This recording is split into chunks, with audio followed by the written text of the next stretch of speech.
Oke, pada malam hari ini kita akan kembali menghadirkan kesaksian yang luar biasa bagaimana seseorang mengalami Tuhan secara ajaib di dalam kehidupannya. Sejak dari kecil Roh Kudus sudah berkarya, Roh Kudus sudah menyatakan diri, ya, dari usia yang sangat belia.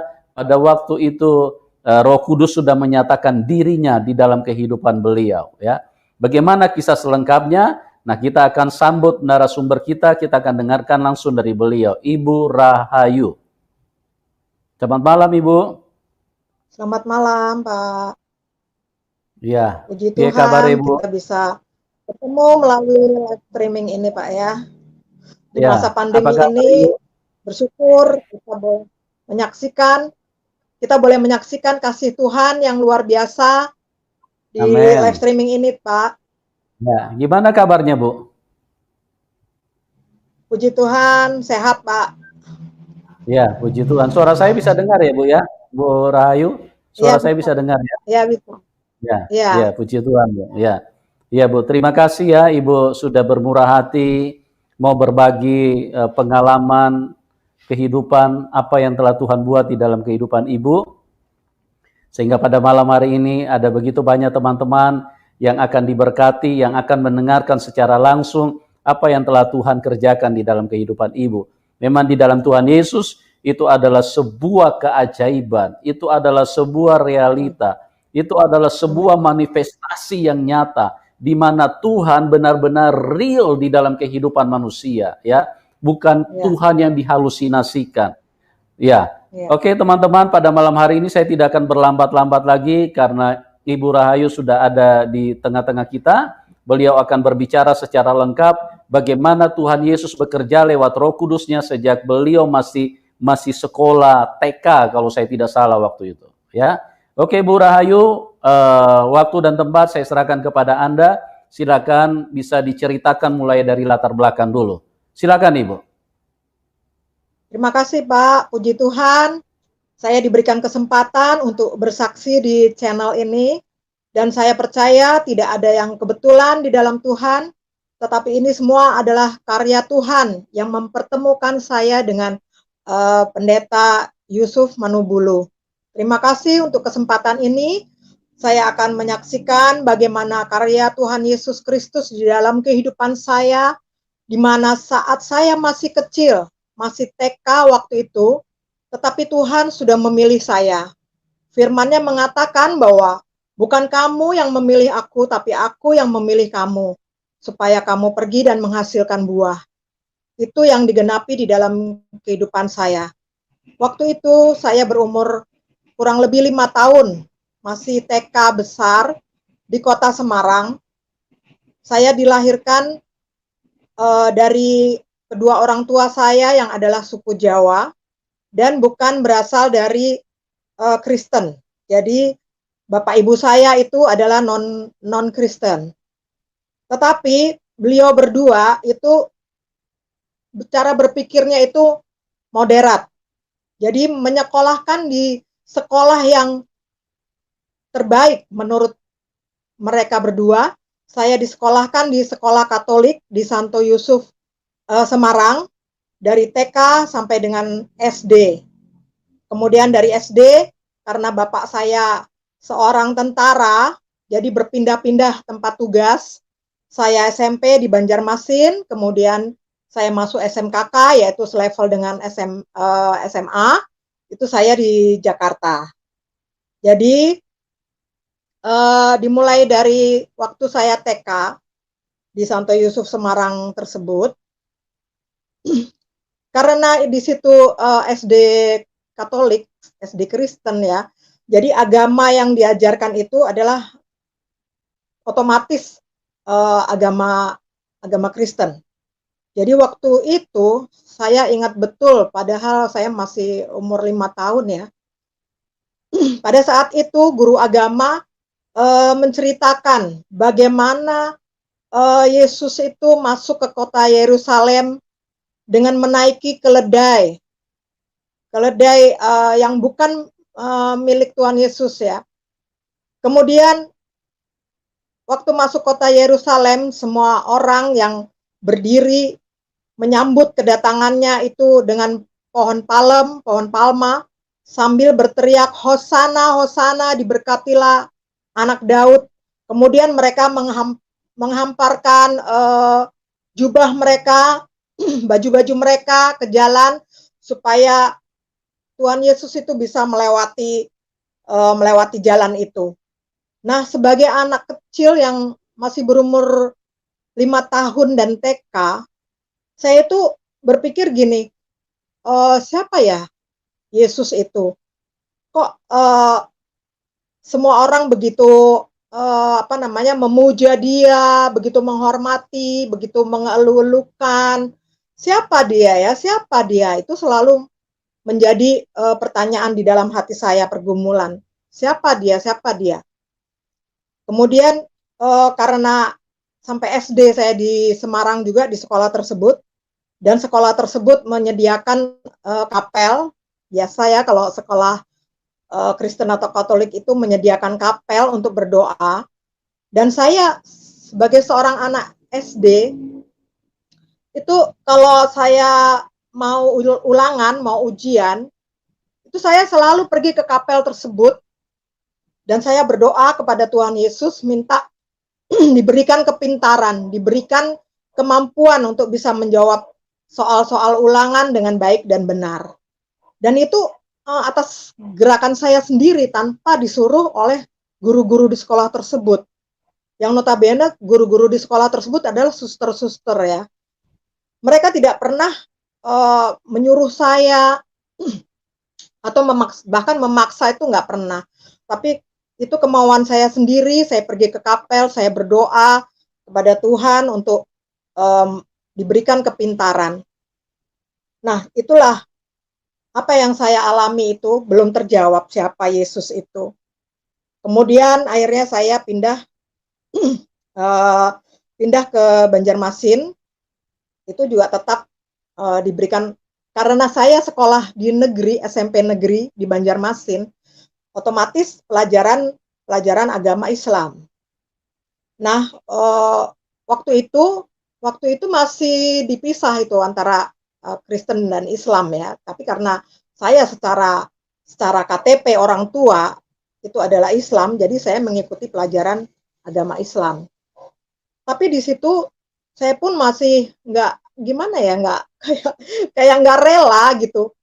Saya selalu terngiang-ngiang Yesus, Yesus, Yesus naik keledai dengan disambut begitu meriah, dengan penghargaan, dengan penghormatan yang demikian. Itu selalu menjadi pertanyaan bagi saya gitu. Terus akhirnya menanjak, saya pindah bersama orang tua ke Jakarta. Dan saya memilih sekolah di SMKK, karena waktu itu saya senang dengan sebenarnya saya seorang yang keibuan, mungkin karena saya anak pertama ya, harusnya saya anak ketiga. Oh ya, saya lupa, saya anak ketiga sebenarnya. Tapi karena kakak saya nomor 1 dan nomor 2 meninggal, sehingga otomatis saya naik level, saya menjadi anak pertama.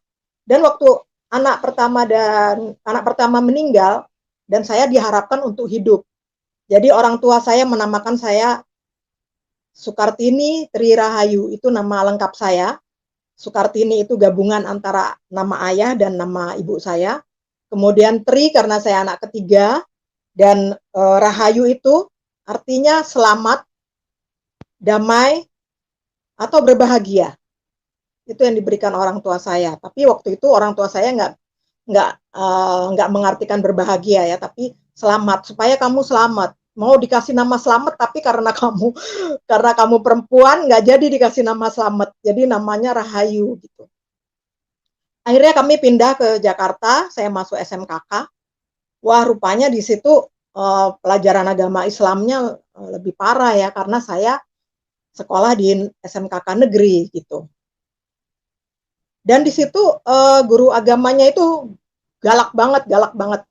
Saya lupa itu antara orang, nggak usah sebutkan suku ya. Jadi itu guru galak banget gitu, strength gitu. Jadi saya yang kurang pelajaran agamanya dan memang mungkin dalam hati kecil juga sudah menolak ya. Jadi uh, saya itu selalu ditunjuk sama guru agama tersebut. Kalau misalnya sholat jamaah gitu, kamu mau pimpin. Kadang saya nggak hafal gitu, saya nggak hafal. Guru itu marah-marah gitu. Kamu tuh agamanya apa sih sebenarnya, kok nggak tahu gitu, segala macem lah pokoknya. Saya merasa di saya merasa diintimidasi, saya merasa diteror, pokoknya saya tidak merasa damai, saya tidak merasa sukacita, saya tambah tambah menolak gitu ya. Saya saya jadi membandingkan waktu saya di TK dan SD Kristen, saya membandingkan suasana itu, di mana waktu saya sekolah di sekolah Kristen itu kok saya nggak pernah diintimidasi, saya nggak pernah disuruh-suruh untuk percaya kepada agama Kristen. Tapi kenapa justru dengan guru yang seagama dengan saya, kok saya malah dibeginikan gitu kan? Saya merasa diintimidasi, saya merasa diteror, saya merasa dipojokkan terus. Jadinya saya selalu mencari-cari alasan gitu supaya saya eh, nggak ikut sholat jemaah gitu ya. Terus uh, kalau pelajaran agama itu kan tulisannya tulisan Arab. Terus kita harus menghafalkan terjemahan Arabnya bagaimana. Dan itu bagi saya, aduh kok susah banget ya gitu kan.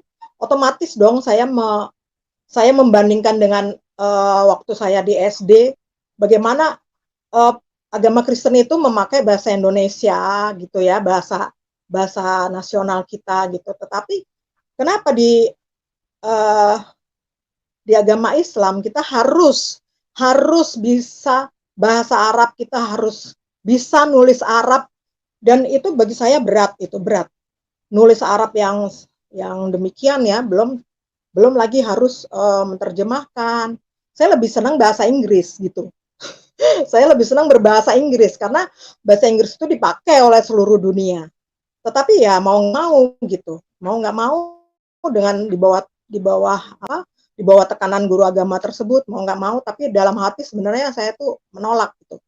Kok Tuhan gimana ya, ngerepotin banget sih gitu kan? Kok aku harus menghafal, aku harus harus nulis begini loh. Katanya Tuhan itu maha tahu, katanya Tuhan itu pengasih, Tuhan itu penyayang, tapi kenapa sih kok ngerepotin ngerepotin banget gitu. Kita harus harus belajar bahasa yang bukan bahasa sehari-hari gitu kan. Nah, itu ya pemikiran saya waktu saya sekolah di SMKK.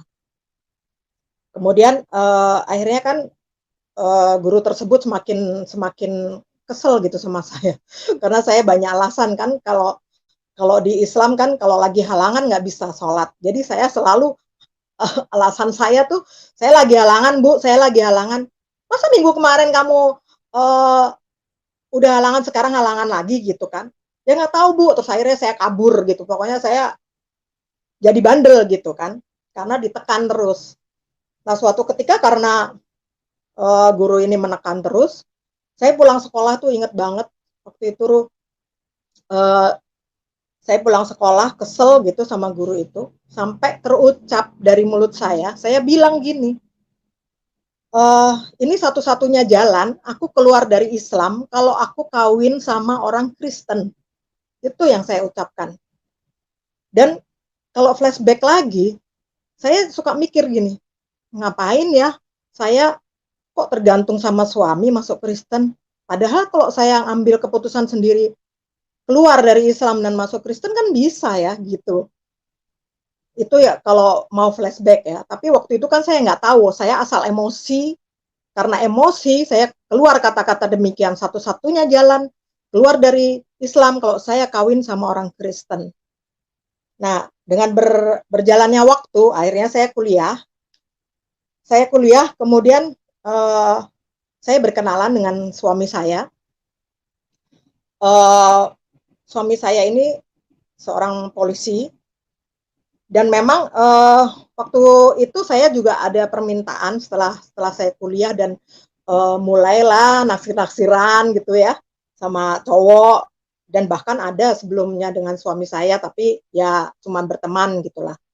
Tapi dengan suami saya ini saya merasakan kayaknya ini nih yang dari Tuhan gitu kan. Karena apa? Permintaan saya itu saya minta suami yang agama Kristen. Kemudian saya minta yang ABRI. Saya minta yang orangnya baik, bertanggung jawab, orangnya tinggi karena saya pendek ya. Jadi untuk untuk memperbaiki keturunan kali ya. Jadi saya pengennya orangnya tinggi, gagah, ganteng, bisa main gitar. Itu persyaratan saya main gitar karena saya sebenarnya orangnya suka nyanyi gitu. Suka menyanyi biasa lah, belum waktu itu kan belum memuji Tuhan ya, belum tahu. Nah, itu semua diberikan Tuhan. Dan ini merupakan tanda bagi saya, oh inilah jodoh yang dari Tuhan gitu. Sebenarnya orang tua saya itu tidak keberatan. Sebenarnya memang ayah saya sebelum meninggal itu beliau bilang kalau kalau kamu jadi sama dia, kamu harus ngikutin agamanya gitu. Karena di ABRI tidak ada istilah suami ikut istri, tapi istri ikut suami. Ya Pak, saya gitu. Jadi semakin dengan berjalannya waktu, semakin serius. Kemudian suami saya kan pacar saya waktu itu ya, itu bilang, aku suka sama kamu, kita kayaknya cocok, tapi aku nggak mungkin ikut agama kamu gitu kan. Terus udah gitu saya langsung balas gitu. Oh nggak apa-apa, kamu justru aku yang mau ikut agama kamu. Loh, malah dia kaget gitu kan. Loh, kok cepet banget kamu jawabnya gitu kan? Nggak nanya ibu dulu gitu. Waktu itu ayah saya udah meninggal. Nggak nanya ibu dulu, nggak waktu itu bapak saya pernah ngomong begini-begini pesannya gitu. Oh ya sudah, akhirnya menikahlah kami. Kami menikah di sebuah gereja di Jakarta.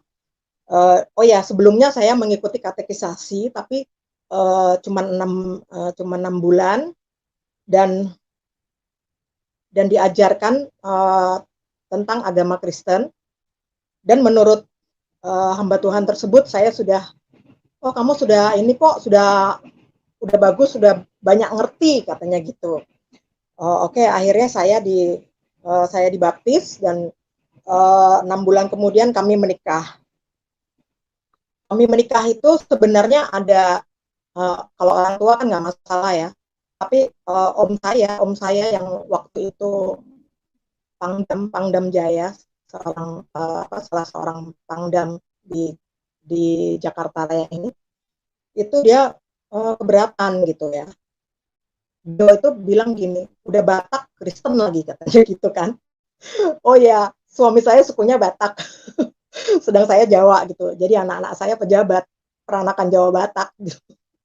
Nah, terus udah gitu kan om saya bilang gini, kamu suka sama ABRI? Kalau kamu suka sama ABRI, aku cariin yang pangkatnya lebih tinggi dari pacar kamu itu. Gitu. Tapi kan saya bukan pangkat yang saya cari ya, tapi bagaimana jodoh itu yang dari Tuhan. Gitu. Akhirnya kami menikah dan kami diberikan Tuhan tiga orang anak. Nah, dengan berjalannya waktu, saya suatu malam saya itu mimpi diajak seorang perempuan pergi jauh gitu. Tapi itu saya dalam keadaan tidur. Terus sampai tiap malam saya mengalami itu hampir 1 bulan. Kemudian saya yang waktu itu ya Kristennya masih Kristen ya, masih belum sungguh-sungguh ya, cuman hari Minggu aja ke gereja, buka Alkitab hari Minggu aja gitu. Nggak ada saat teduh, suami pun belum sungguh-sungguh dalam Tuhan waktu itu. Tapi dia baik, dia bertanggung jawab dan dia care dengan keluarga saya, care dengan adik-adik saya. Dan waktu itu tiap malam saya mimpi itu saya takut sampai saya tuh takut tidur. Oh ya waktu itu saya sudah punya anak 1. Sampai saya tuh takut tidur. Terus saya cerita sama saudara saya yang Kristen, kemudian saya diajak ke seorang hamba Tuhan, kemudian saya didoakan, saya dikasih Alkitab, dan dia bilang, kamu tiap malam harus baca firman Tuhan, kamu masukkan satu ayat saja ke dalam hati kamu, kamu masukkan, kamu resapi. Terus setelah saya praktekkan, itu mimpi itu tidak pernah datang lagi. Dan saya setiap mimpi itu takut banget. Sampai suatu ketika ada keputusan dalam hati saya, aku pengen ngikut ini perempuan siapa sih gitu kan. Tapi lagi di tengah jalan, tiba-tiba ada suara bilang, "Hai anakku, kamu harus pulang. Kamu harus kembali." Enggak Tuhan, aku mau, enggak tahu gimana saya itu ngomong, enggak Tuhan, aku mau ikut dia gitu. Tidak, kamu harus pulang, kamu harus kembali. Suamimu dan anakmu masih membutuhkan kamu. Terus akhirnya karena dikasih firman, dikasih Alkitab dan disuruh membaca firman Tuhan setiap malam, akhirnya mimpi itu hilang. Dan terus saya lakukan, walaupun itu hilang, terus saya lakukan. Sampai akhirnya saya tuh mengalami lapar dan haus akan firman Tuhan. Saya eh, saya membaca buku yang diberikan oleh tetangga saya. Buku itu mengenai perbandingan Islam dengan Kristen. Justru disitulah saya merasa eh, pengen tahu banget gitu. Apa bener nggak sih Kristen ini udah bener nggak sih gitu kan? Mumpung saya masih hidup nih, saya gitu adalah bicara sendiri. Mumpung aku masih hidup nih, aku harus menyelidiki mana yang benar, mana yang enggak. Dan di buku itu buku dari Profesor Dr. Suradi, doktor atau dokter gitu. Itu kurang lebih tahun 96 saya membaca bukunya beliau itu. Dan uh, justru dari situ saya merasa lebih lebih lagi dikukuhkan, diteguhkan. Karena di situ ada ayat yang mengatakan bahwa uh, Yesus itu, Isa Al-Masih itu berasal dari Rohullah wa kalimatuhu, berasal dari roh Allah dan kalimat Allah. Kemudian ada lagi dikatakan bahwa kamu tidak sedikit pun dipandang beragama apabila kamu tidak menegakkan Taurat, Injil, dan Zabur. Dan banyak lagi lah ayat-ayat di dalam Al-Quran itu yang makin meneguhkan saya. Nah, suatu ketika saya mengalami masalah pribadi saya ya. Sampai saya itu merasa nggak ada gunanya lagi aku hidup. Saya merasa benar-benar terpuruk, saya benar-benar merasa nggak ada gunanya lagi aku hidup. Nah saat itu saya lagi di kamar saya merasakan kekosongan itu, saya merasakan nggak ada lagi gunanya aku hidup. Tuhan, aku nggak ada lagi gunanya. Aku lebih baik nggak ada. Saya bilang gitu, buat apa saya hidup kalau saya mengalami semua hal ini gitu. Kemudian saya lari ke kamar mandi yang notabene adalah tempat yang tidak layak untuk Tuhan hadir, tempat yang kotor, tempat kita mandi, kita buang air segala macam. Tapi di saat saya terpuruk itu, saya sampai ini menyentuh tanah, sampai saya bilang, gak ada gunanya lagi aku hidup Tuhan, ambil aja aku Tuhan. Saya bilang gitu. Tapi tiba-tiba saya mendengar suara dari arah kiri saya, itu suara yang benar-benar membuat saya damai, membuat saya sukacita, membuat saya semangat lagi. Suara itu mengatakan demikian. Engkau berharga di mataku, anakku. Itu suara yang saya dengar. Saya kaget, saya terkejut gitu. Suara siapa? Karena di kamar mandi itu nggak ada siapa-siapa, cuma saya sendiri. Itu pun dalam keadaan nangis dengan air mata bercucuran, sedih sekali. Tetapi tiba-tiba ada suara yang bikin saya sejuk, membuat saya sukacita, membuat saya bangkit, membuat saya semangat lagi. Terus akhirnya saya cuci muka, saya kebetulan waktu itu mau ke undangan, kemudian saya membereskan riasan saya dan saya berdoa, saya ampuni orang itu Tuhan, ampuni juga aku Tuhan. mulai saat itulah saya terus merasakan lapar dan haus akan firman Tuhan sampai saya itu eh, apa pergi ke ibadah-ibadah yang saya cari hamba Tuhan itu yang bukan dari Kristen. Jadi waktu itu kan ada koran Suara Pembaruan ya. Selalu saya lihat di situ jadwal pengkhotbahnya siapa dan saya cari itu yang bukan berasal dari Kristen asli. Jadi yang mengalami inilah dari Islam ke Kristen gitu. Dan itu membuat saya juga semakin lebih lagi dekat sama Tuhan. Saya mulai saat itu saya melakukan saat teduh bersama suami dan anak-anak yang waktu itu masih kecil-kecil. Kami bergantian berdoa, pimpin doa anak-anak walaupun masih kecil ya sebisa mereka gitu ya. Kemudian saya juga tambah lagi dekat dengan Tuhan. Sering saya ibadah ke sana ke sini. Biarlah dibilang Kristen jalan-jalan biarlah. Tapi yang saya cari adalah firman Tuhan. Firman Tuhan yang menguatkan saya, yang membuat saya sukacita, membuat saya kuat, membuat saya terhibur, itu yang saya cari. Lantas waktu itu suami saya meneruskan pendidikan sebagai seorang polisi dan berdinas di Timur Timur. Saya sebagai pendamping tentunya ikut pindah ya ke Timur Timur, tapi anak-anak tetap di Jakarta. Nah, waktu berdinas di tim-tim itu juga sebelum berangkat itu Tuhan selalu memberikan rema. Jadi kalau saya ke ibadah hamba Tuhannya itu selalu berkhotbah tentang Mazmur 91. Kemudian saya dengar radio waktu itu radio RPK, Radio Pelita Kasih, itu juga Mazmur 91 ini yang gimana ya membuat saya itu ini firman Tuhan buat aku karena waktu itu tim-tim lagi panas-panasnya ya mau jajak pendapat kan waktu itu tahun 99 itu dan kami pindah tahun 98 sampai dengan kurang lebih 1,5 tahun di sana sampai melaksanakan jajak pendapat di sana. Kemudian suatu ketika itu telepon di rumah mati, telepon di kantor juga mati karena kalau di daerah itu kantor dan rumah itu bersebelahan.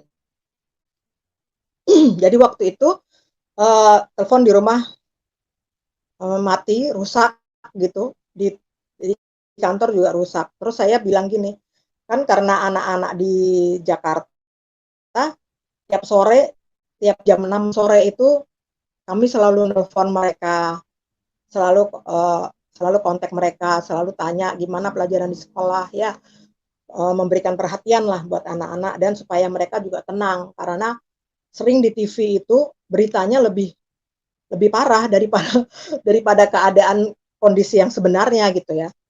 Jadi itulah yang kami lakukan tiap sore selalu berkomunikasi dengan anak-anak. Tetapi karena rusak, saya bilang sama suami saya, "Pak, nanti kita ke wartel ya, kita telepon anak-anak ya." Terus karena suami saya waktu itu lagi nonton berita, kalau nggak salah mulainya 5:30 atau jam berapa lah beritanya itu. Nantilah habis berita ini ya gitu. Ya, terus karena wartel kan agak jauh dari rumah, nggak mungkin saya pergi sendiri karena situasi kan situasi nggak aman gitu ya, masih daerah konflik waktu itu. Terus saya akhirnya nunggu suami saya, kok ini nggak pergi-pergi, nggak ngajak-ngajak gitu, tapi saya diam aja gitu karena akhirnya setelah warta berita itu ada acara apa lagi gitulah yang membuat kami tuh asik gitu, asik nonton gitu. Sehingga saya nggak ngajak suami pun lupa gitu ya. Saya nggak nyuruh-nyuruh, ayolah, nggak. Jadi saya pun menikmati itu acara TV itu sampai 7:30 kalau nggak salah antara jam 7 setengah 8 malam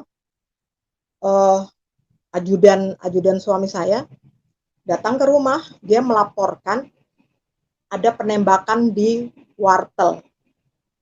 Di mana wartel itu seharusnya kami ada di situ.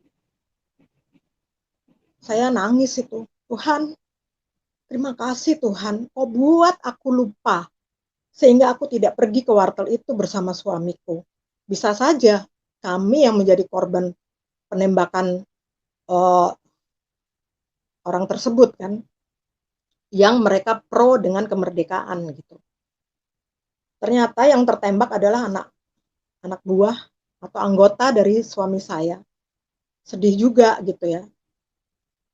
Di satu pihak bersyukur, di satu pihak bersedih juga karena uh, yang tertembak itu anggota suami saya. Dia orang Bali. Dan karena dia orang Bali dan yang seharusnya mungkin kami ini yang ditembak dan dia itu tumbal atau gimana. Suami saya berusaha sekuat mungkin supaya si anggota ini bisa dikuburkan di Bali dan memang akhirnya terjadi. Nah, di sini apa yang saya mau katakan bahwa benar-benar Mazmur 91 digenapi di dalam kehidupan saya. Itu bukan firman Tuhan secara audible, bukan secara langsung, tapi saya mendengar dari seorang hamba Tuhan dan dari radio, dari saat teduh juga kok pas bisa ngebaca pas Mazmur 91 gitu. Jadi saya tambah merasakan Tuhan itu nggak pernah ninggalin saya. Walaupun saya ke timur, walaupun saya di Jakarta, dimanapun dia selalu ada, dia selalu menggenapi firman-Nya itu. Selalu dikatakan bahwa aman dalam lindungan Tuhan, itu Mazmur 91. Puji Tuhan gitu.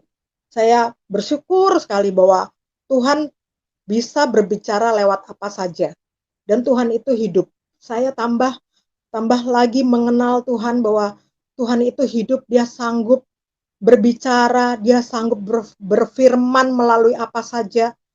Dia bisa langsung berfirman sendiri, dia bisa melalui khotbah, dia bisa melalui siaran radio, dia juga bisa melalui orang-orang yang terdekat dengan saya. Macam-macam Tuhan itu bisa berkomunikasi dengan kita asal kita buka hati dan berseru kepada Dia. Ada firman Tuhan juga yang menjadi pegangan saya di Yeremia 33 ayat 3. Tuhan berfirman, berserulah kepadaku, maka aku akan menjawab engkau dan akan memberitahukan kepadamu hal-hal yang besar yang tidak terpahami, yakni hal-hal yang tidak engkau ketahui. Jadi Tuhan itu memang ajaib ya. Tuhan itu sungguh luar biasa dan itu saya merasakan begitu dekat gitu dengan Tuhan Yesus, asal berseru di dalam nama Tuhan Yesus. Beda dengan agama yang waktu saya itu di SMKK itu saya merasakan benar-benar saya kok Tuhan itu tidak terjangkau, sepertinya dia jauh banget, ada di sorga, dia bertahta di singgasana, duduk. Tapi Tuhannya orang Kristen itu dia turun ke dunia, nuzul menjadi manusia dan bernama Yesus. Untuk apa? Bukan untuk membawa agama Kristen, bukan. Dia tidak pernah membawa agama. Dia datang untuk orang berdosa. Dia datang untuk mencari orang yang berdosa. Karena hanya orang yang sakit yang memerlukan tabib.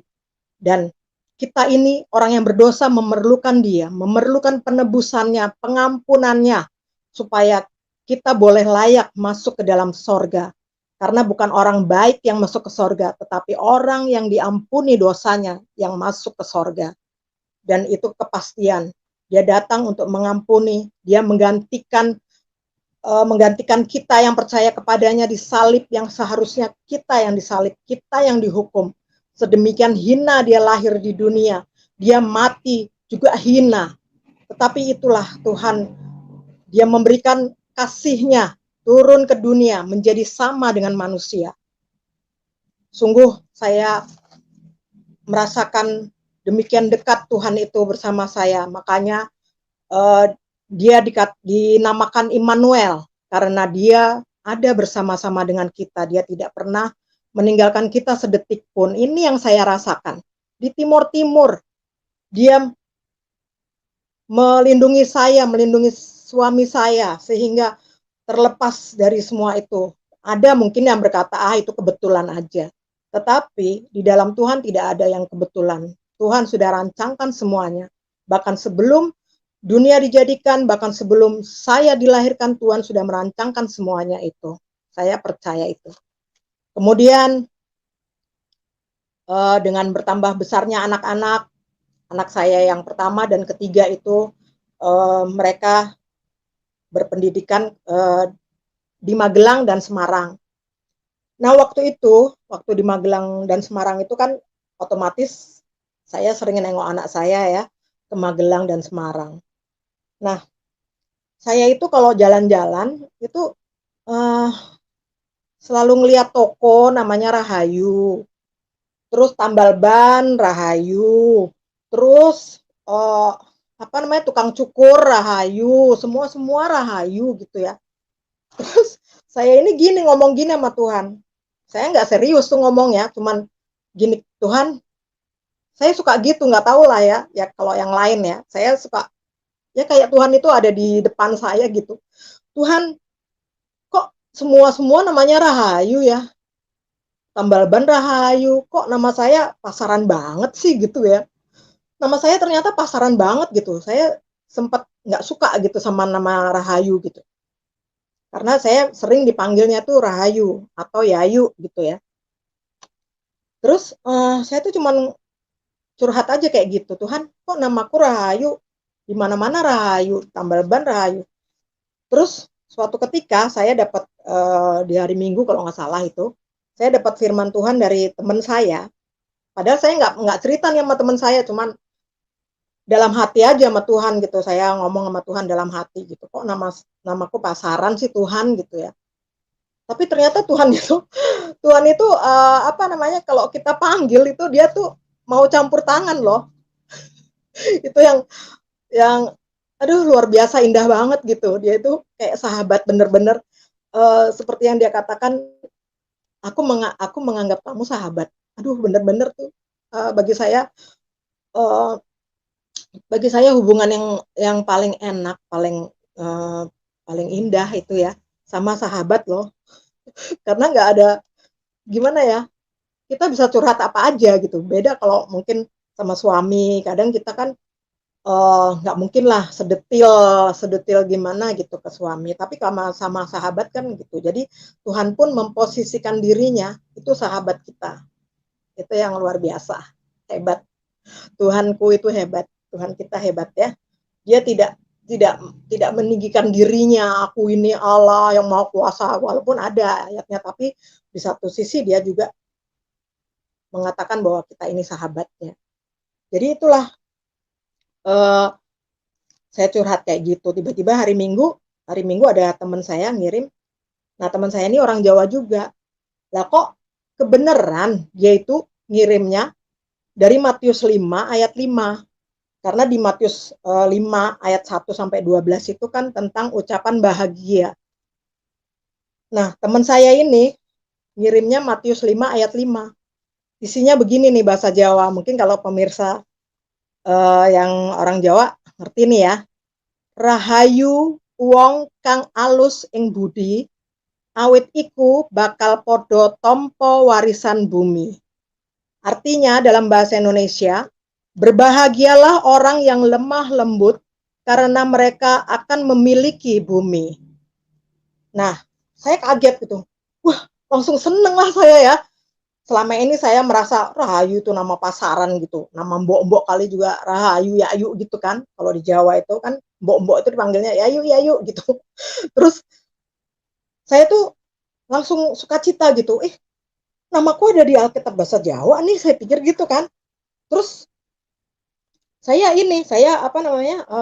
pergi ke toko buku Immanuel waktu itu. Saya cari Alkitab bahasa Jawa. Udah saya beli, terus saya cari tuh Matius 5 ayat 5. Terus saya stabilo. Loh, kok banyak banget ya nih. Ternyata di Matius 5 ayat 5 itu ada 9 kata rahayu yang diartikan berbahagialah dalam bahasa Indonesia. Jadi ada 9. Terus kayak Roh Kudus itu bilang sama saya gini, itu kan ada 9 kali nama kamu di situ. 9 itu angka tertinggi loh, katanya gitu. Terus saya, iya juga ya, 9 itu angka tertinggi. Berarti Tuhan tuh mau sukacita saya itu sempurna. Poin yang paling tinggi itu 9. Karena kalau 10 kan 1 tambah 0 kembali lagi ke 1 ya. Itu luar biasa banget itu saya. Dan sampai sekarang saya itu seneng banget gitu pakai nama Rahayu. Karena ternyata artinya berbahagia. Siapa sih yang nggak pengen berbahagia ya? Nah, kemudian nama saya Sukartini Tri Rahayu. Kalau disingkat kan ST ya, ST, Rahayu. Nah, pada tahun 2007 itu saya diminta oleh gereja saya untuk saya menjadi majelis. Nah, karena gereja saya gereja Batak, gereja HKBP, itu pakai ST. Depannya jadi ST, Rahayu. Tapi otomatis nama saya kan ST, Sukartini Tri.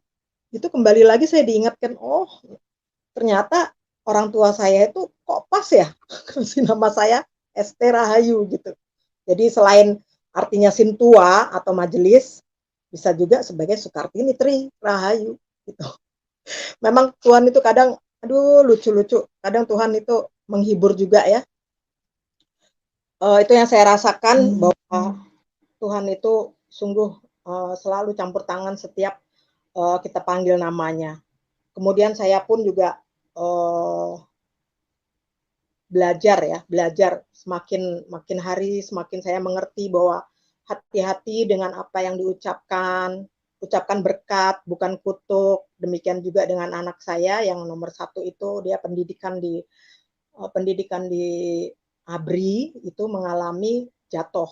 Dia jatuh waktu anak saya main drum band, kemudian tulang di sini ini lepas. Tulang di sini lepas. Kemudian dia harus dioperasi, dipasang pen. Nah, terus suami saya ini mungkin karena suami saya itu tahu ya situasi di akademi tersebut itu bagaimana gitu. Jadi dia suka khawatir gitu. Kamu itu hati-hati, jangan main drum band lagi kalau belum sembuh benar-benar. Nanti makin parah gitu kan. Terus saya bilang gini, ya itu kan sudah hobi dia gitu. Yang penting kita sebagai orang tua kita mendoakan. Dan saya perkatakan gini, anak mama kan Gatot Kaca ya. Terus anak saya kan ya karena papanya Batak nggak terlalu inilah dengan apa sejarah-sejarah Jawa gitu ya, legenda Jawa kan nggak terlalu ngerti. Terus dia bilang, emang kenapa mah Gatot Kaca katanya gitu.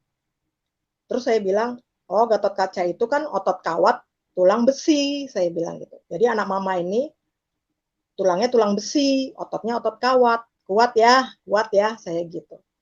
Nah lucunya dokter itu kan bilang lepas pen itu bisa antara 8 bulan ke atas lah, baru bisa lepas pen.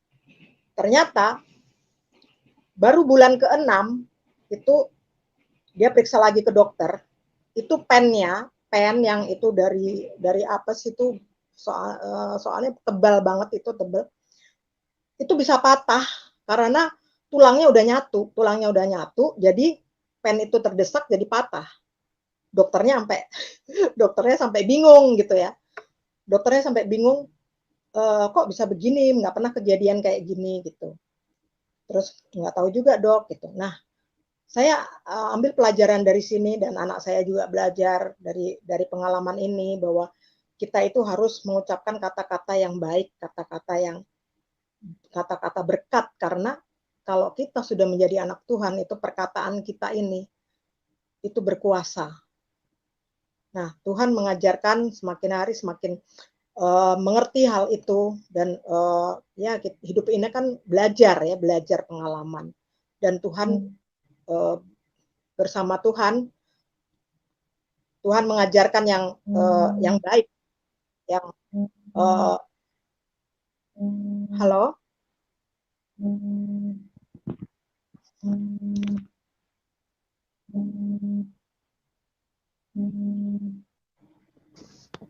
Halo. maaf Ya. ya lanjut ya Bu. Pak. Lanjut Bu. Jadi Bu. dari dari hal ini saya juga belajar bahwa kita itu sebagai anak Tuhan, tentunya kita juga mempunyai uh, karakter daripada Tuhan juga ya, karena kita anaknya. Seorang anak itu kan pasti DNA-nya DNA-nya kan sama dengan bapaknya. Puji Tuhan, kita semakin hari semakin diteguhkan oleh Tuhan bahwa Tuhan itu tidak pernah lepas tangan atas kehidupan kita. Nah, terus banyak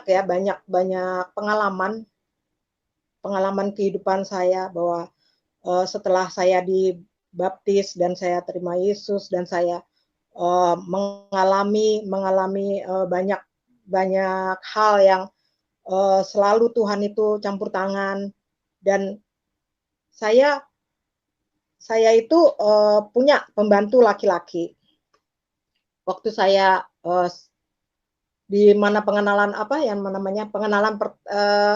perjumpaan pertama dengan Tuhan Yesus itu kan waktu saya dengar firman itu di kamar mandi. Nah itu tadi lupa saya katakan bahwa setelah saya mendengar firman Tuhan itu dari Yesaya 43 ayat 4a itu, saya tahu ini dari Alkitab, ini Tuhan yang ngomong gitu. Tapi waktu itu zaman itu kan belum secanggih sekarang. Kalau kita ketik berharga, engkau berharga, begitu kan bisa dari handphone ya. Waktu itu kan handphone mungkin masih ada Motorola kali ya, baru Motorola mungkin. Jadi saya pergi ke Immanuel. Waktu itu sebenarnya saya bukan nyari untuk firman itu ya, enggak. Saya nyari barang-barang yang lain gitu. Kalau nggak salah cari buku yang lain atau hiasan Natal gitu, saya lupa. Nah, saya kok kebagian majalah dan majalah Bahana saya ambil. Kemudian saya ambil padahal tadinya saya nggak niat untuk beli majalah itu dari rumah. Terus di mobil kan saya baca-baca gitu. Tiba-tiba saya terbaca kesaksian dari Pak Gun-Gun Gunardi, di mana beliau waktu itu pernah dipenjara karena melakukan tindak kriminal.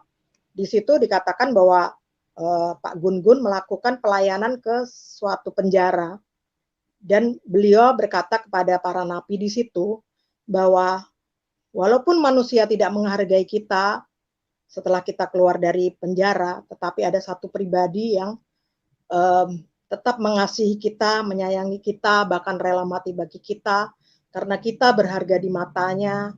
Kemudian di majalah itu dalam kurung Yesaya 43 ayat 4a.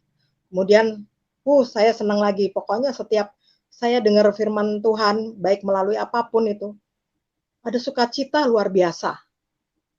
Ada koneksi yang terjalin gitu. Jadi saya senang banget gitu, senang banget. Nah, dengan kejadian itu kan semakin saya diteguhkan, kemudian saya rajin melakukan saat teduh, dan kemudian hobi saya setiap pagi jam 5 sebelum saat teduh, saya jam 5 pagi itu selalu setel radio RPK. Radio RPK, Radio Pelita Kasih. Nah, di situ ada hamba Tuhan yang selalu berkhotbah jam 5 pagi itu. Nah, saya punya pembantu laki-laki. Pembantu laki-laki ini pinter masak ya. Walaupun laki-laki tapi dia pinter masak. Dia tinggal sama saya, dan waktu dia nyapu pagi itu dia nyapu sambil ngepel. Itu rupanya dia curi-curi dengar juga itu. Suka dengar saya setel radio khotbah itu, dia suka curi-curi dengar gitu. Hingga suatu saat, nggak tahu berapa bulan kemudian, di hari Minggu pagi dia bilang, Bu, minta izin ya Bu, minta restu ya Bu. Loh, kamu mau kemana? Udah pakai baju putih, terus celana hitam gitu, celana panjang hitam. Kamu mau kemana? Saya bilang gitu. Bu, saya mau dibaptis, katanya gitu. Hah? Saya sampai terheran-heran. Hah? Kamu mau dibaptis? Saya bilang gitu. Emang kamu dari mana kok bisa kenal Tuhan? Kamu bisa percaya Tuhan? Saya bilang gitu. Kan saya ngikutin ibu, dengerin radio RPK tiap pagi di kamar saya, katanya gitu. Terus, aduh sukacita banget gitu ya. Ternyata, loh, tanpa saya injili, kok dia bisa gitu, bisa tertarik gitu dengan kekristenan, dia bisa bisa, tertarik dengan Tuhan Yesus gitu kan. Kenapa gitu, saya cari tahu gitu, saya tanya, "Iya Bu, saya senang karena, kalau di Kristen itu nyembah Tuhannya tuh nyanyi-nyanyi, saya senang nyanyi, saya, terus hamba Tuhannya yang di radio itu juga lucu orangnya," gitu kan. Jadi, oh ya puji Tuhan gitu. Terus akhirnya dia dibaptis dan itu saya bersyukur banget ternyata yang saya anggap itu masalah sepele lah denger radio gitu ya. Ya walaupun itu menambah iman saya sih, tapi saya nggak nyangka gitu, dengan radio tersebut bisa, menarik jiwa dia gitu untuk percaya kepada Tuhan Yesus gitu. Jadi semakin lagi eee, saya sukacita lagi gitu ya, oh ternyata aku udah dapet nih satu jiwa gitu. Walaupun tanpa diinjili gitu ya, tapi kan, dari kebiasaan itu ternyata dilihat dia gitu. Jadi kita pun selain bersaksi ini juga mungkin ya kelakuan juga harus dijaga ya, eee, bagaimana supaya kita itu menjadi segambar dan serupa dengan Tuhan Yesus seperti yang pertama kali kita diciptakan itu supaya kita segambar dan serupa dengan Tuhan. Kemudian banyak lagi kesaksian yang, apa namanya, yang sungguh luar biasa di dalam kehidupan saya. Oh ya, saya punya anak kandung 3. Nah, anak angkat saya 3. Ini juga nggak, di luar rencana saya gitu ya, ngapain gitu ngangkat-ngangkat anak gitu ya. Tapi ternyata Tuhan mempertemukan saya dengan mereka ini bertiga gitu. Jadi waktu saya, ingat gitu ya, waktu saya melahirkan anak pertama, itu karena ibu saya sudah meninggal, jadi yang mengurus ari-ari, yang mengurus plasenta, eee, bayi itu adalah bude saya, uwak saya, yang notabene adalah orang Jawa dan nggak tahu lah tradisi Jawa itu katanya di plasenta itu kayak seperti usus ayam katanya, kata bude saya juga nggak pernah ngelihat karena, saya masih di rumah sakit dan yang nanam ari-ari itu bude saya. Waktu dia mencuci ari-ari itu, plasenta itu, dilihatnya itu di situ ada butir-butir kayak, apa ya, kayak jagung, itu katanya ada 5 lagi gitu, ada 5 lagi. Terus bude saya bilang, "Yuk anakmu masih ada 5 lagi loh," gitu. Jadi kalau dihitung-hitung semua 6 gitu, karena yang pertama kan udah lahir. Terus saya bilang, "Oh ya Bude," saya bilang gitu. Terus, ternyata karena ketiga anak saya ini lahir operasi semua, sesar semua. Ternyata, nggak boleh kan setelah tiga tiga anak lahir secara secara sesar itu nggak boleh saya punya anak lagi gitu. Ya udah saya nggak inget lagi lah soal soal plasenta itu. Nah, ketika saya dipertemukan Tuhan dengan ketiga anak saya ini, ada yang artis, ada yang dokter, kemudian suaminya pendeta, dan ada yang satu lagi tinggal di Jerman, seorang anak Betawi yang sudah dibaptis juga, sudah terima Tuhan Yesus juga, dengan anaknya 3 orang ada di Jerman. Dan itu bukan saya yang mau mengangkat mereka, tapi mereka yang minta, "Mah, Mama jadi mama aku ya," katanya gitu. Jadi, akhirnya jadilah mereka anak anak rohani lah ya, anak rohani saya, anak angkat saya, anak rohani. Nah, pelajaran apa yang bisa diambil dari sini bahwa, rancangan Tuhan itu tidak pernah gagal. Karena apa yang dikatakan bude saya itu, anak saya 5 lagi, ternyata benar, Tuhan genapi itu 6. Di dalam Efesus 3 ayat 20 dikatakan bahwa Tuhan itu memberi lebih daripada yang kita doakan dan kita pikirkan. Itu sama sekali nggak ada di dalam pikiran saya, "Wah, aku bakal punya anak angkat," gitu. Tapi itu semua membuat sukacita saya ya. Mereka benar-benar menganggap saya sebagai mamanya dan saya pun juga menganggap mereka sebagai anak-anak saya dan cucu saya kalau dijumlah semua ada 7. Puji Tuhan. Kemudian ya banyak ya, ada lagi kisah sedih di mana tahun 2019 anak saya yang kedua, anak saya yang pertama dan kedua sudah menikah, yang ketiga belum menikah. Kemudian anak saya yang kedua ini meninggal suaminya orang Belanda, meninggal suaminya. Terus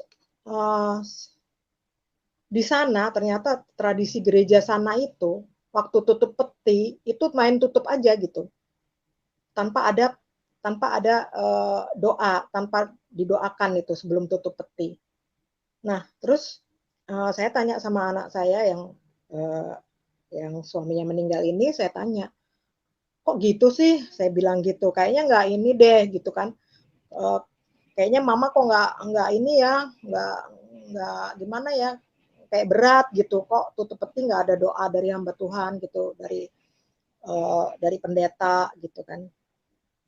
Terus anak saya malah bilang gini, ya udah lama namanya juga di negeri orang, kita kan ngikutin aturan orang sini gitu. Tapi saya sedih banget gitu rasanya. Ya Tuhan, kok sekali lagi saya ngomong biasa gitu, ya Tuhan kok kayak gini sih? Kok main tutup peti aja nggak didoain gitu kan. Nah, terus waktu kami mau tutup peti itu, kami karena kami cuma ini ya, apa namanya, bikin kebaktian kecil gitu, keluarga, saya, suami, anak-anak, bahkan ada teman-teman dari anak saya maupun dari menantu saya pada datang gitu melayat. Tapi tetap itu menjadi apa ya, menjadi beban di hati saya kok, karena mungkin karena kebiasaan ya. Padahal kita percayalah dia sudah ada bersama dengan Tuhan karena dia pun pengikut Yesus gitu ya. Terus saya tetap nggak ini gitu, waktu acara keluarga itu tetap saya kok gini sih gitu ya. Nah, tiba-tiba anak perempuan saya ini bilang ke saya, "Mah, itu temanku datang," katanya. Dia nyebutin nama nama temannya itu ya. "Mah, temanku datang tuh," katanya gitu. Terus dia bawa teman katanya gitu. Dia bawa kenalan, ya udah nggak apa-apa gitu kan, suruh masuk. Iya, suruh masuk. Masuklah gitu kan. Terus mereka ngobrol, terus anak saya datang lagi. "Mah, tahu nggak? Itu ternyata temennya si Hanan, namanya Hanan itu. Dia orang dia orang Yemen dan belum percaya Tuhan. Maksudnya belum benar-benar percaya Tuhan walaupun dia mengarah ke situ ya. Nah, anak saya bilang, "Mah, itu si Hanan ternyata temennya pastor," katanya gitu kan. "Pendeta, Mah," katanya gitu. "Aduh, puji Tuhan, ya sudah, dia yang doa," saya bilang gitu. "Sudah, dia yang doa tutup peti," saya bilang gitu. Terus akhirnya kita nyanyi lagi, kita memuji Tuhan lagi, terus pendeta orang Belanda ya, itu mendoakan acara tutup peti tersebut.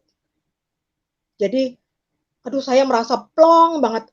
Ih, Tuhan itu memang gembalaku yang baik yang tidak pernah apa namanya, tidak pernah meninggalkan aku. Dia selalu memberikan apa yang aku butuhkan. Bahkan seorang pendeta untuk berdoa tutup peti Tuhan sudah sediakan. Haleluya banget itu.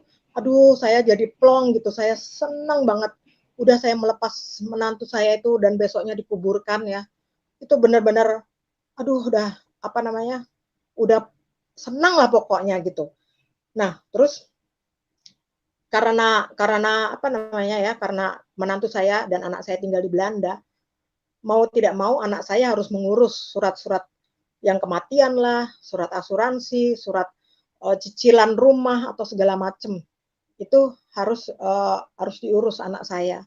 Nah, karena dia anak perempuan saya satu-satunya, anak anak kandung perempuan saya satu-satunya ya, yang dua lagi kan laki-laki.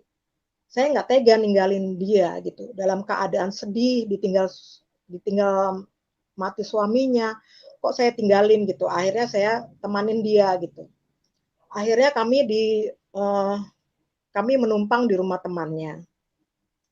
Tapi tradisi orang sana, mereka itu nggak bisa lama-lama terima tamu. Mereka merasa privasinya itu terganggu gitu. Jadi dia ngomong sama anak saya, tolong tolong, memang baik-baik sih ngomongnya, tolong supaya cari tempat tinggal yang lain gitu. Nah di situ anak saya nangis gitu, kok gini sih teman saya lagi kesusahan, saya lagi sedih, kok apa namanya, kok saya dibeginikan gitu kan, dia sedih banget, saya pun sedih gitu. Sampai kami berdua itu berdoa sambil nangis gitu, Tuhan, tolong Tuhan, carikan kami tempat tinggal yang sesuai dengan kehendak-Mu Tuhan. Terus saya nasihatin anak saya bahwa jangan kesel, jangan benci sama temanmu ini.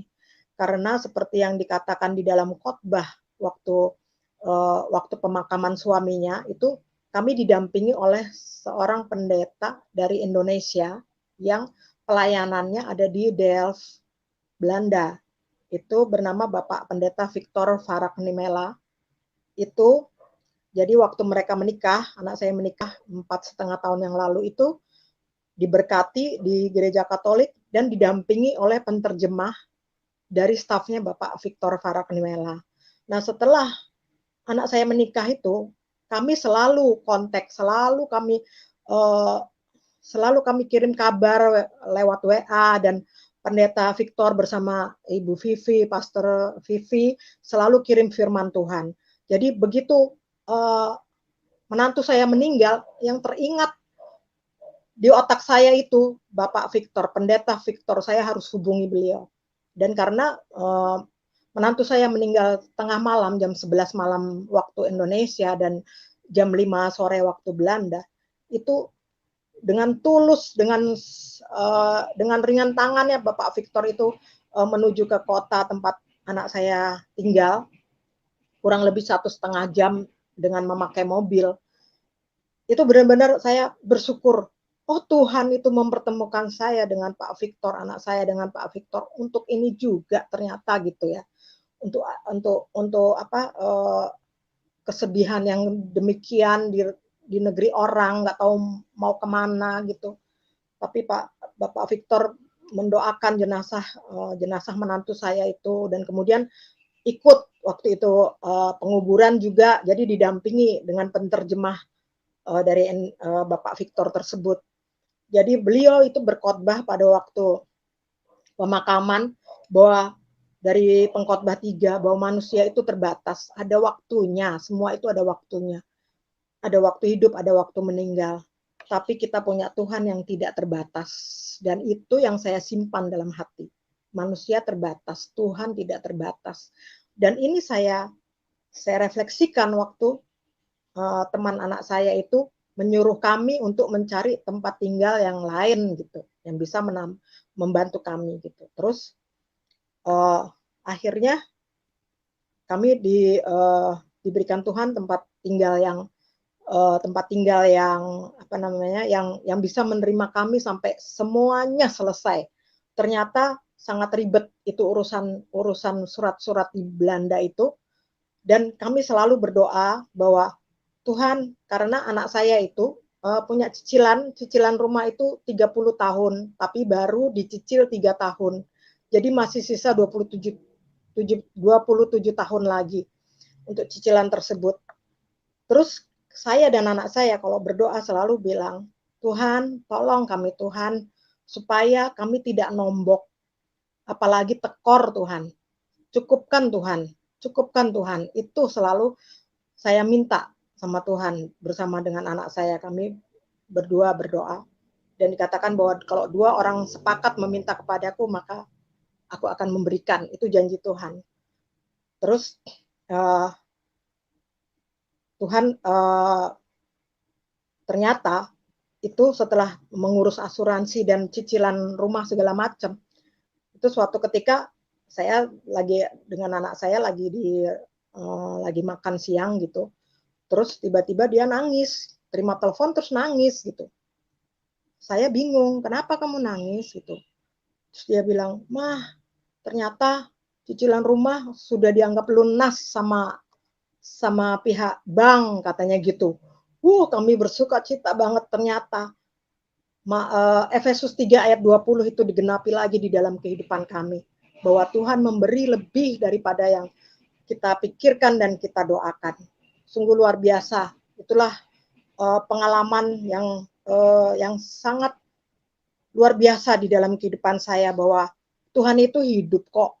Tuhan itu Tuhan itu selalu ada bersama-sama dengan kita. Dia ada, makanya dia dijuluki Immanuel, Allah bersama dengan kita. Sungguh luar biasa bahwa semua itu menambahkan keteguhan saya bahwa apa yang saya pilih, Tuhan yang saya sembah itu nggak salah. Dia selalu ada bersama-sama dengan saya. Dia itu selalu connect dengan saya. Kalau saya berseru, seperti dikatakan di Yeremia 33 ayat 3 itu, kalau saya berseru, dia pasti turun tangan, dia pasti tolong.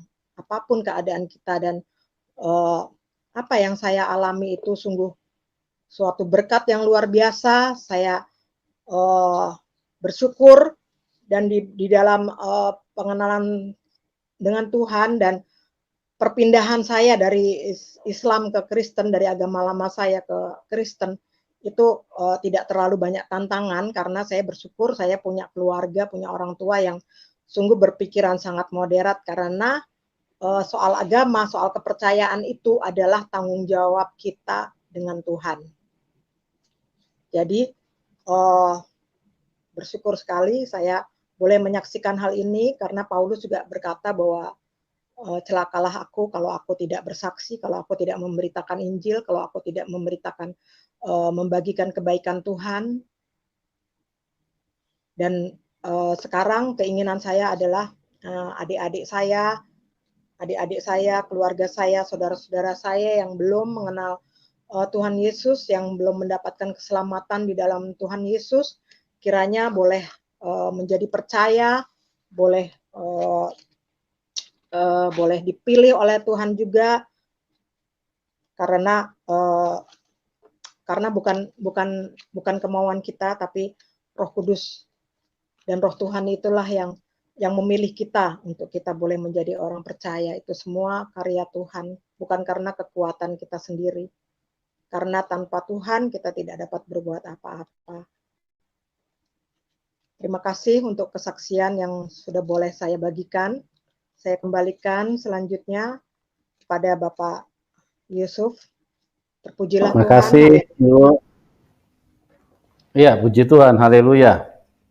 Luar biasa kesaksian yang dialami oleh Ibu Rahayu, bagaimana Tuhan Yesus adalah pribadi yang benar-benar nyata, ya. Dan ini adalah kesaksian kebenaran, tidak ada dusta, bukan karena disuruh, ya. Kalau disuruh, nah itu yang kesaksian dusta, karena hanya disuruh tapi tidak mengalami. Tapi kalau Ibu Rahayu benar-benar mengalami secara langsung, mengalami bagaimana Tuhan Yesus menyatakan diri, sampai dalam kehidupan rumah tangga, dalam kehidupan hal-hal yang lain, Tuhan Yesus itu adalah Tuhan yang nyata. Ya, kita bersyukur Suaranya kurang bahwa keras, Pak. Maaf, Tuhan Pak. Yesus. Halo, Ibu bisa dengar saya? Iya, kurang keras, Pak. Hah? Maaf, Sebentar, Pak, Bu. kurang keras. Sebentar, ya. Halo, bisa dengar? Ya. Ya. Bisa dengar, Ibu? Bisa Ya, dengar? ya. Udah lumayan, Pak. Ya. Jadi teman-teman, kita bersyukur kita berjumpa dengan Tuhan, karena Tuhan adalah pribadi yang baik, Dia Maha Kuasa, Dia hadir di dalam kehidupan kita untuk menyatakan dirinya, ya, untuk menunjukkan kepada kita bahwa Dia adalah Tuhan yang benar. Karena kalau manusia untuk menjangkau Tuhan itu kan tidak mungkin. Manusia punya kemampuan seperti apa untuk bisa menjangkau Tuhan?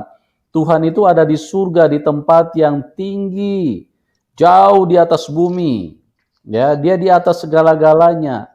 Bagaimana kemampuan manusia bisa mengenali dan berjumpa dengan Tuhan yang Maha Kuasa, Tuhan yang benar? Tidak bisa, kecuali Tuhan yang datang menjumpai manusia. Itu baru benar, ya. Amin. Kalau manusia yang berangan-angan untuk datang kepada Tuhan itu mustahil. Tidak mungkin bisa ketemu, ya. Bahkan mungkin nanti bisa ketemunya sama setan. Cuman dikira itu Tuhan, ya. Kita perhatikan bahwa apa yang disaksikan setiap oleh narasumber itu adalah kesaksian kebenaran, karena kami bicara tentang apa yang kami alami. Berulang-ulang saya katakan sama dengan di pengadilan. Kalau kita bersaksi, ya kita harus lihat, kita harus tahu kejadiannya seperti apa. Kita adalah pelaku di situ, kita adalah orang yang memahami, orang yang menyentuh, meraba, melihat, dan mengalaminya. Itu baru namanya saksi yang benar. Kalau cuma disuruh-suruh bersaksi oleh orang lain, nah ini kesaksian apa itu? Gitu kesaksian palsu, kesaksian hoax. Itulah kesaksian yang berasal dari setan, ya. Makanya saya dengan tegas mengatakan kalau saya disuruh pendeta untuk bersaksi atau disuruh sinode untuk bersaksi, Yusuf Manubulu kau bersaksi bahwa tiada Tuhan selain Yesus Kristus. Ya, itu saya berdusta karena saya tidak mengalami.